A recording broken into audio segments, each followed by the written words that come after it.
All right, y'all, Rick's Around the Morning Show, 23 minutes after the hour, y'all. So this is trending on the internet. Everybody's having a debate about this viral video that shows Lisa, a mother of four, arguing with one of her baby daddies for bringing, fast food meal for his son, but nothing for her other three kids. Now, we want you to hit us up at 866-9-RICKY and tell us what you think about this situation. So we're going to talk about that.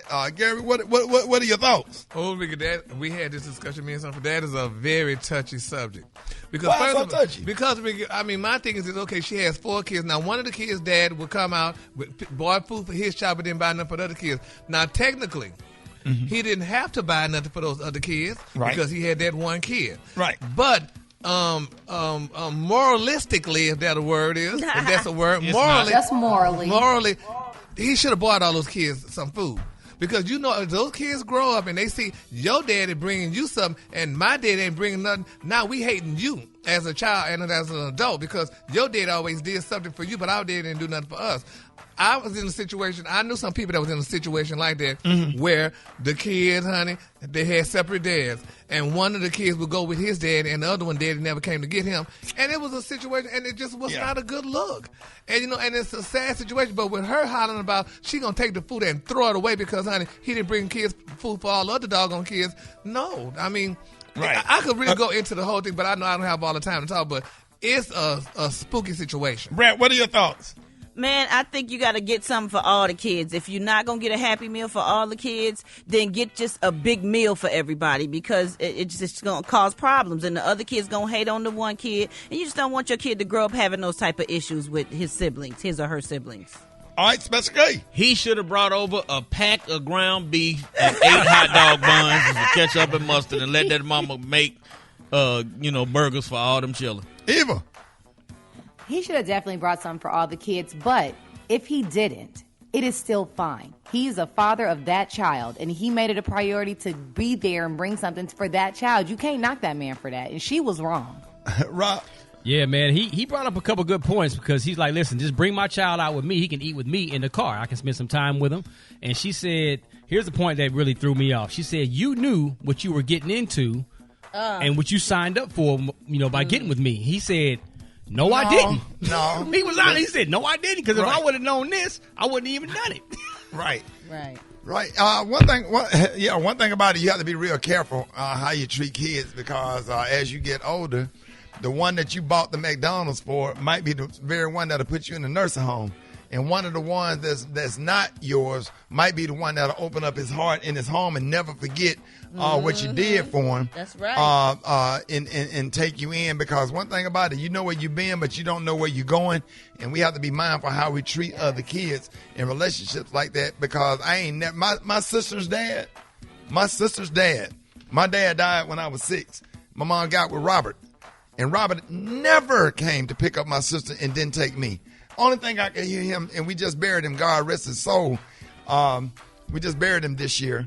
And one thing I remember him saying, Rick, put your shoes on. And Rick, every time I think about him, Rick, go put your shoes on. And he's one of the men that actually lived across the street from my granddad.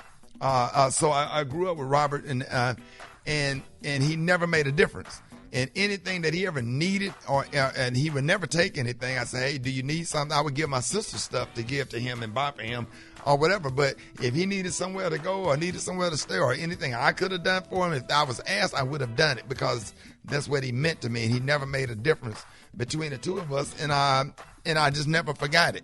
So, when we think about stuff like that, man, and when there's other kids or whatever, and some of us are in relationships where none of the kids are yours. How about that? How about for the men that step up to the plate with a woman that got one, 2, or 3 kids, and none of the kids are biologically yours, but hey, you trying to be a provider and trying to be some kind of mentor or something, because biological genes ain't about nothing. Because you have kids, Special K and I, we talk almost every day about this. You get kids up in their 20s and 30s, and they'll turn on you and curse you out and call you all kind of names. Ones that you did buy McDonald's for and do stuff for and say disrespectful and demeaning and things to you and hurt you.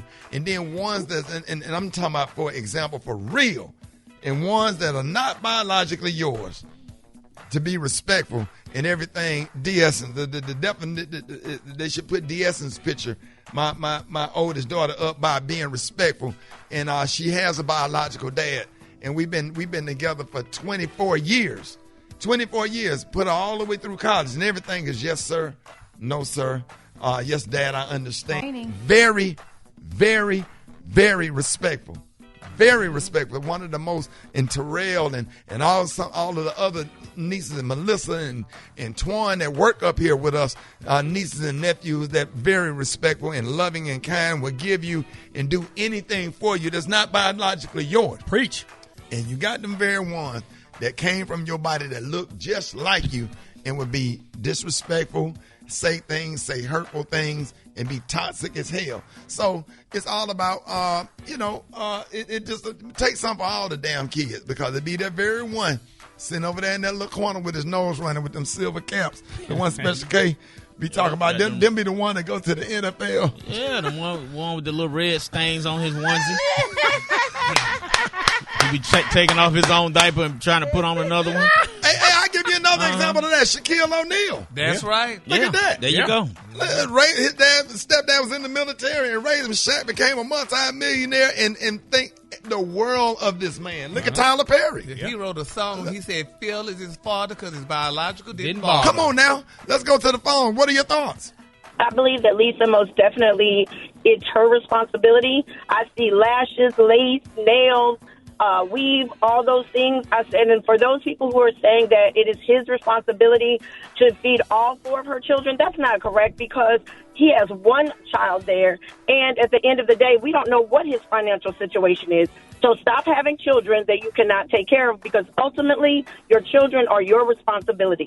Well, I don't think he's obligated to buy the child is not his. I don't think he's obligated to buy the kid nothing, but a good man would have bought everybody something, but he's not obligated. Well, my thought is he's not obligated. Now, it's different that if he was married to her, then yes, he's supposed to look after her kids, because you take one of the families when you marry a person.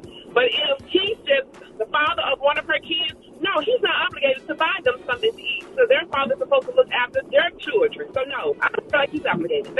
Well, when you're dealing with kids, I would never make another child suffer because whatever's going on with him and the parent. And at the end of the day, you're dealing with kids. And I wouldn't, I would never overlook. If I had a son and she had 2 other kids, I would bring food for all 3 of the kids.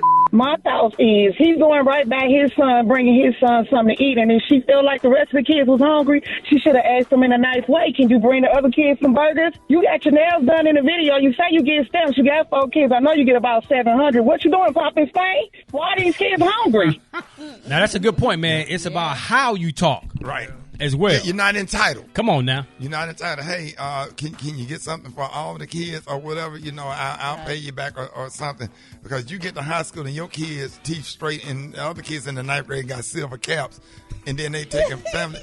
Let's not talk about this stuff. Let's just come on. It just. Got to buy that pack of meat, man. You just got to buy that pack of meat. Yeah, how much? Like you said, get the ground beef and then go get some hamburger buns. And get some burger buns. Because the buns be like two for like $2.29. Right. You get them burger buns. You get 8 packs. You get an 8-pack of buns, 2 for 2. So that's 16 burgers. And then you get like a pound and a half of ground beef. If you go to certain stores, you can get it for probably $3.26 for a pound. And then you get a little Lipton onion soup mix, and you mix that in there, and it make the burgers a little tasty. You buy a little Hunt's ketchup because Hunt's be cheaper than Heinz, so you get a little Hunt's ketchup and some mustard. And you get that mayo chup. That's that new stuff, that mayo chup. It's this mayonnaise and ketchup mix. And kids like that on the burger. And you get some sliced pickles and put them on there. And there you go. And let me see. What else? And then you get some Kool-Aid. Because Kool-Aid is 10 packs for $1. What kind of so chips? You get them 10 packs of Kool-Aid. You get the Wavy Lays, but you get the store brand Wavy Lays. That go on the side. And you get a little can of pork and beans, little bushes. Well, you might not be able to afford the bushes. You get the little Van Camp pork and beans. And then everybody eating.